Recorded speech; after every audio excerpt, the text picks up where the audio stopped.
Nandun to kasi katang minasakir yung pamilya dyan sa loob.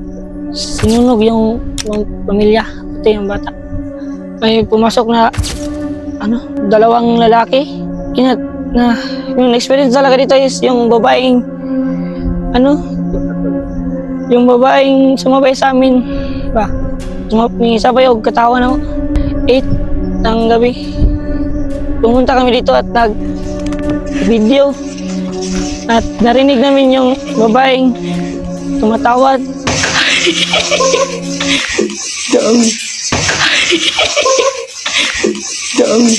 Sayang, tumakbo na kami. Ang grupo ni LG, ang Cebu Ghost Hunters. Cebu Ghost Hunters, let's go! Multo sa dilim, wag kang bibitaw. Kasaysayan ng Cebu, binubunyag nito. So, ngayon mga ka-hunters, magandang gabi sa inyong lahat. Dito na naman tayo sa panibagong paranormal investigation kasama si Brother Esben. Brother, galing pa ng Germany. Dumating siya kanina, so diretso kami dito sa location for about 2 hours yung biyahe namin. Dito kami sa Cebu nga ngayon. Ito, makikita natin, itong nasa likod ko. Ito yung minasakir daw, umano, nga nakatira dito at sinunog. So mamaya, susuyurin natin, explore muna natin bago tayo gagamit ng mga paranormal equipments kasama si Brother Esben. Tingnan natin kung ano yung may kita ng ating camera. Samahan nyo kami mga ka-hunters.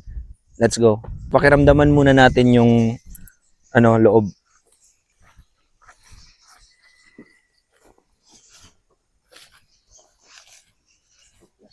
Uy, ang daming dito. Yung balin sa sayaw, binahaya na siya ng mga ibon. So si Esben, nag-start na siya tinamaan ako sa mukha. Grabe. Siguro mga ilang taon na din siguro to. Siguro more than 20 years na to, abandonado.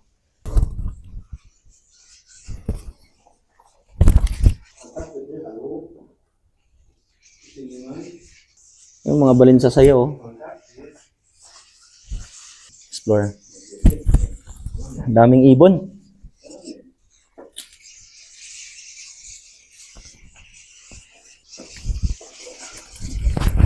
Too many birds. Teka, muna tayo.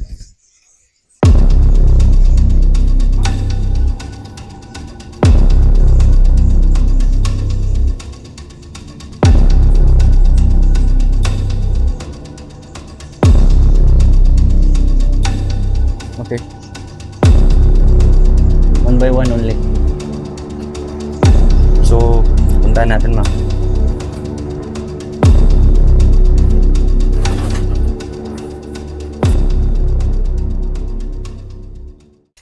So mga ka-hunters, dito na tayo sa second floor.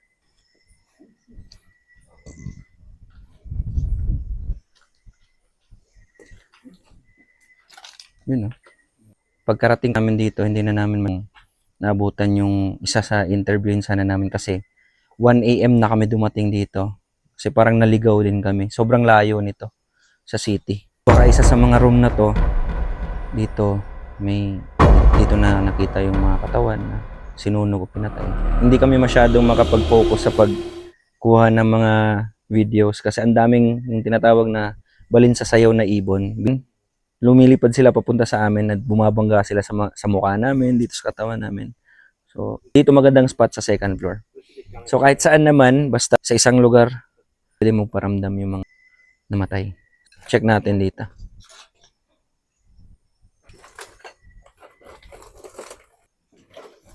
Sobrang sira. Sobrang tagal na siguro talaga nitong abandonado.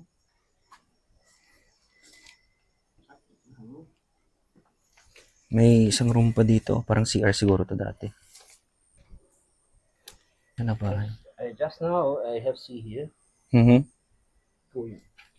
nakita daw si Esben na parang tumakbo. Is it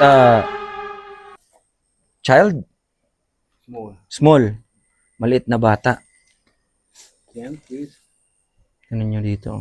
Kinain na ng Oh no, not safe, brother. Look, there's a bee. Not safe. Oh my god. Not safe. It's a bee. It can kill. So, atras tayo. Kasi meron din kami nakita na putsukan. Tapos ito yung second floor. Tapos, meron silang parang lobby dito. Parang dito. Tiris. Pumana oh. Sinunog talaga. May kita pa dito yung bakas ng sunog oh. Tingnan mo. Let's go downstairs and do the paranormal investigation. Oh, slowly there, okay? Slow. Be safe. Check first. Tingnan nyo mga hunters. Okay. May kita yung bakas ng sunog oh. Let's go.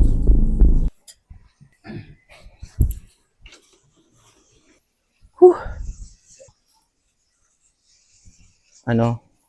Medyo nasa-sense ko na parang may nakatitig lang sa atin at mamaya gagamitan natin ng equipment. Hopefully may ma-detect yung mga equipments natin. So kunin muna natin yung ibang equipments. Then may nakita daw si Esben. Jump? Someone jump or someone walk? Something here. Go. Tumalon daw doon.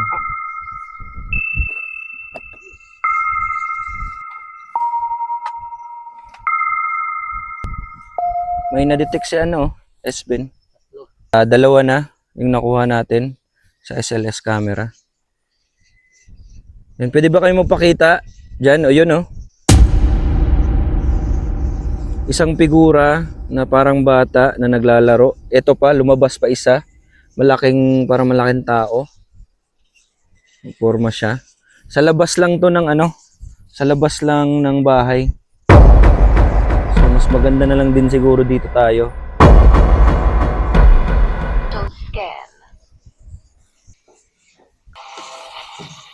Gagamitan natin spirit box, mag-spirit box session tayo.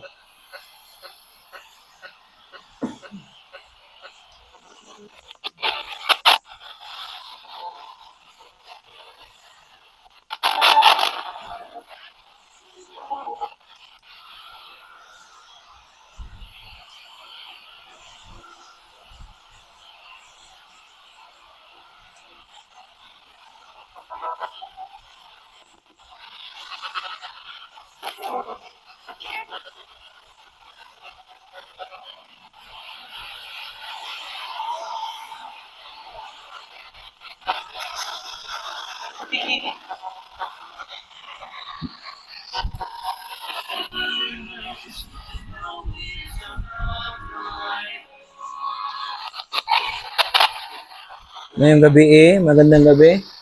Ako nga pala si LG. Si Denbert kasama ko tsaka yung mga taga dito. Dalawa sila. Hello. May narinig akong bata. Hello din. Pwede po ba kami tumuloy? Nasa-sense ko na parang may nakatingin sa atin dito sa likod Kaya tayo. Psst, may na ganun. Dito ay patungo na akong second floor. Dala-dala itong spirit box.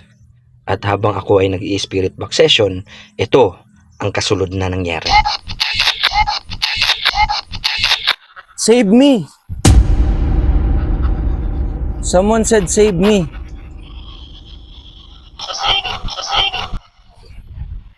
Save me! Someone said save me. Dito ay hindi na ako makapaniwala dahil 2 beses na itong nagsalita o may nagsalita sa spirit box ng save me. Hindi kaya ito na yung mga yumao dito pinaslang sa loob ng bahay na ito? Tingnan natin at patuloy nating panoorin hanggang sa dulo.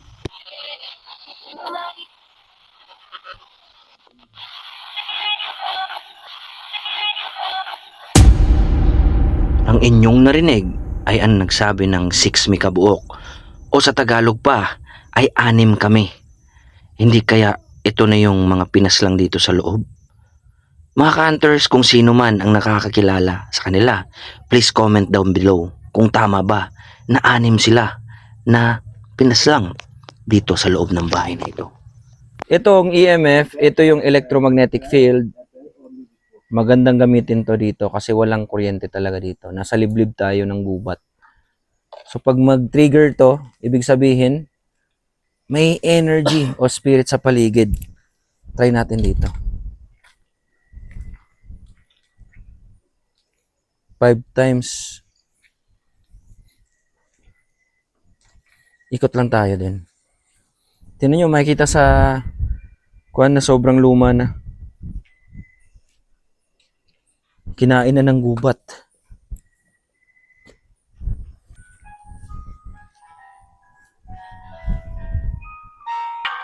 Itong dala ni Esben, ito yung Alice to Spectrum. This will locate the spirit, right? Three equipment inside and one equipment. Okay. The spirit box, Die Alice, das normal Alice, the word. Word generator, Mhm. and Fox switch, Mhm. the spirit box, Yeah. and paranormal music box. Paranormal music box. Okay. So kung sino man yung spirits na nandito ngayon, pwede mo bang lapitan yung mga equipment namin at i-trigger ito? Para malaman namin kung nandito pa ba kayo, yung mga namatay dito? O meron pa bang spirit na naglagay pa dito? Pag yan ay tumunog o isa dyan sa equipment natin mag-trigger, it means lumalapit sila at nagkikipag-communicate sila sa atin.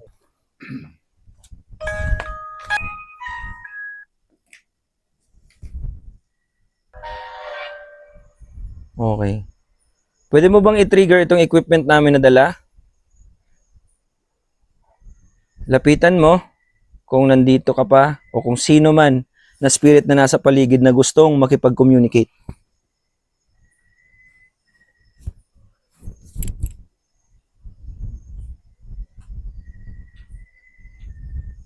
Time check. 2:41.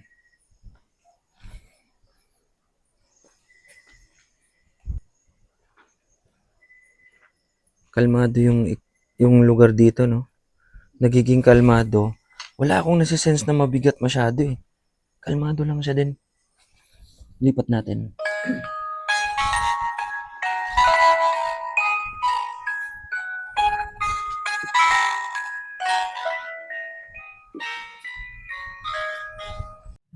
Sa aming pag-deploy at paggamit ng mga paranormal equipments, binibigyan namin to ng 5 to 10 minutes bago namin ito ilipat.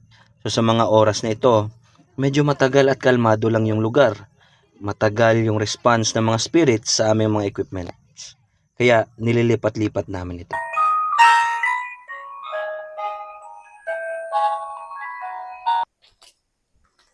Yan si Esben yung mag-ano. Guten Abend, liebe Freunde. Yan. Ist mein Anwesen hier? Hallo? Ich habe doch heute schon gesehen. German Ihr yung... könnt ruhig das EMF oder die Spieluhr ausschlagen lassen. Da braucht keine Angst haben. Soll ich denn runtermachen?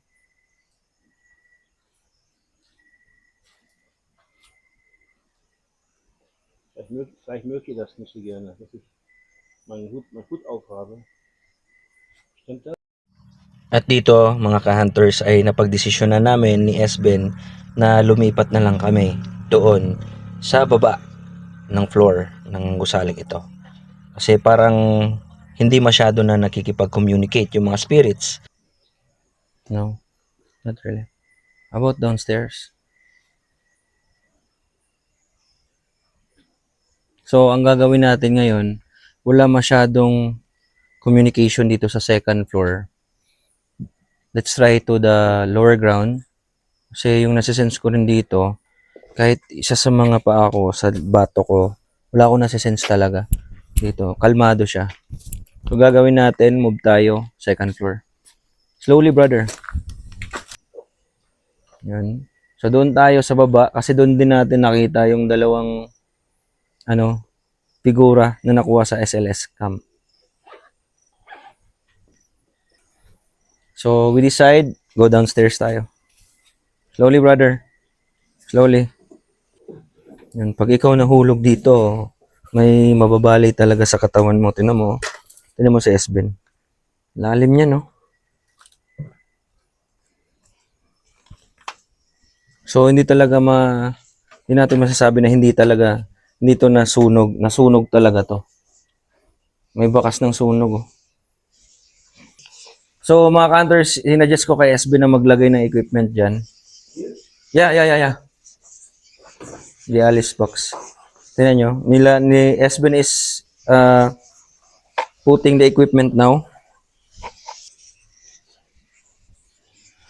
Yan.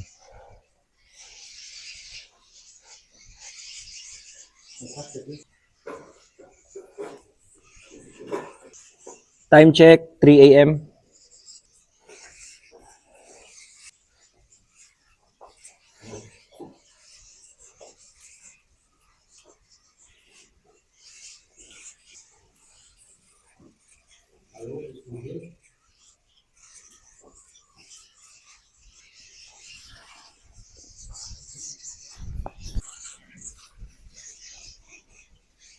Ang daming balin sa sayo, oh.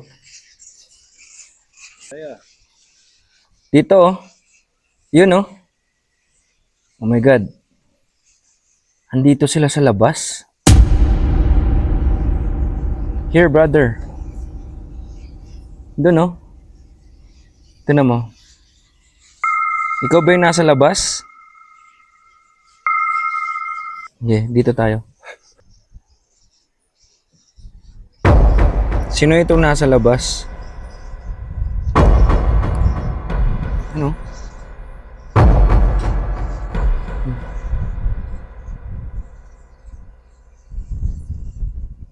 Mag-investigate pa yun.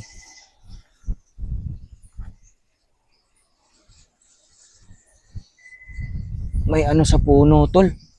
Ito ang tangkad, oh.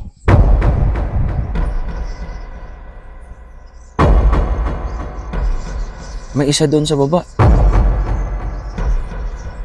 Yun, oh. Oh. Yun. Mag-spirit box session tayo dito. Pinatay kayo dito? Marami kayo? Oo.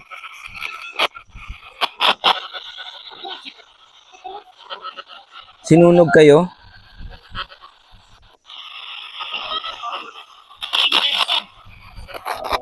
Tinan mo din, gumagalaw din, oh. Tinan mo din. Kayo ba yan?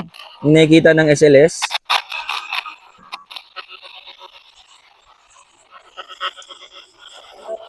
Oo. Sila.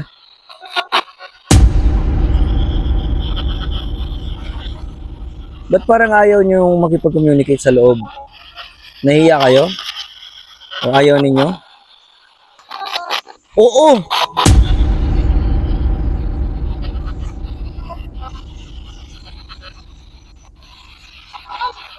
Akala namin hindi na sila magpaparamdam. Pero napapakita na sila sa SLS, oh. Yun, oh. Sige nga, yung dalawa, dito, tsaka dito. Mapakita nga kayo ulit.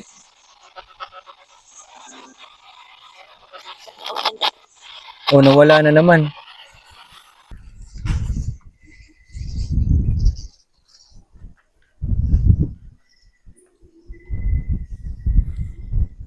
Napitan nyo nga ako.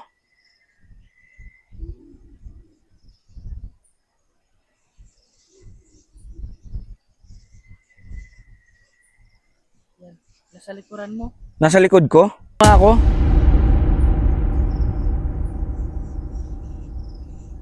Nandito ka ba? Kita ulit. Matangkad? Maliit? Maliit. Ito dito. Parang sumasayaw. Dito, umaano na yung goosebumps ko dito. Yan, nakikita. Dito? Yung matangkad dito? Hindi na pakita yung yan. Yung nasa Nasa likod. Nasa-sense ko siya. Ko. Dito?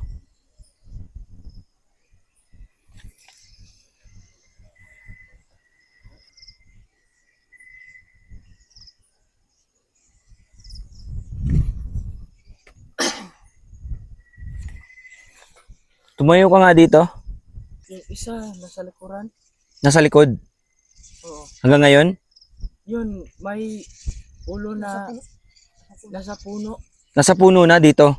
O lumapit na, lumalapit na siya. Dito, may ulo na hinawakan mo. Ah, Hinawakan ka. hinawakan ako? Hinawakan ka. O may nasa-sense ako. Yan. Nasa baba ng kamay mo. Nasa baba dito. Yan. Nasa-sense ko siya. Oh? On dito oh. Yan.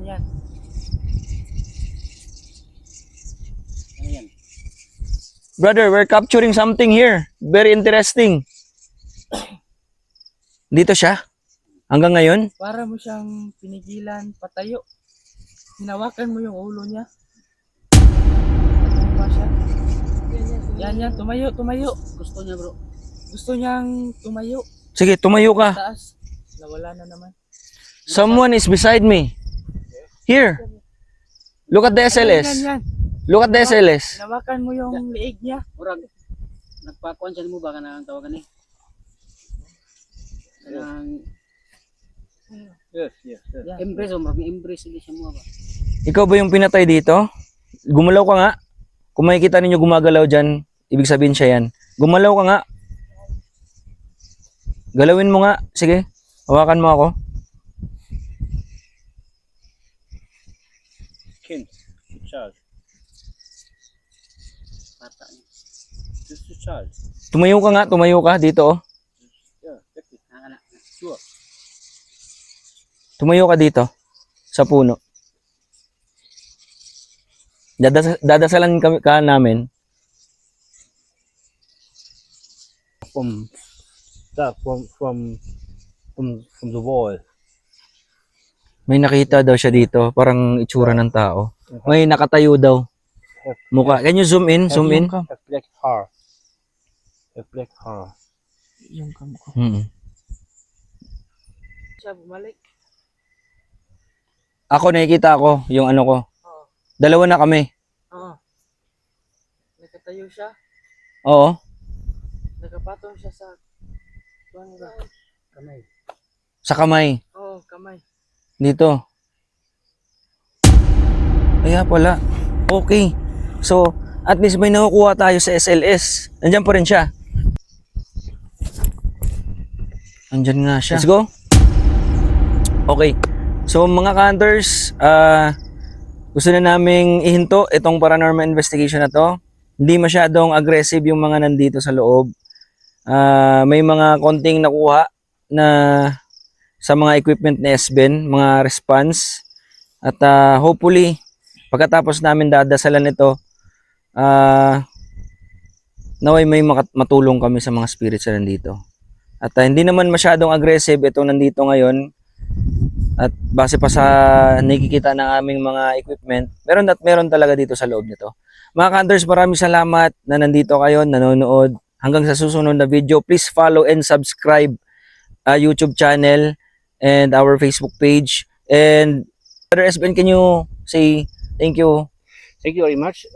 Thank you very much for the investigation from Cebu Hunter. Yes. And this location is very interested for spirit, but the spirit is coming not Hindi daw masyadong nakikipag-communicate. going on. Yeah. Spirit is a shy little bit. Palipat-lipat na parang nahihiya daw. I thinking my evidence. I thinking she will not go back in this house. Oo, parang ganun na nga. Because it's for not good feeling. Oo. This house. Ayaw na daw bumalik dito. Umaalis yung spirit dito. Ayaw bumalik kasi parang hindi niya hindi tawag dito. Ayaw niya dito sa bahay na to. Thank you very much. Yun. Hanggang sa susunod na video mga ka-hunters, please follow, like, and share this video. Abangan ninyo yung mas magandang, mas thrill pa na mga videos namin. Maraming salamat sa inyong lahat at magandang gabi. Ito si Ka-Hunter LG, founder ng Cebu Ghost Hunters. We don't run, we document. Thank you.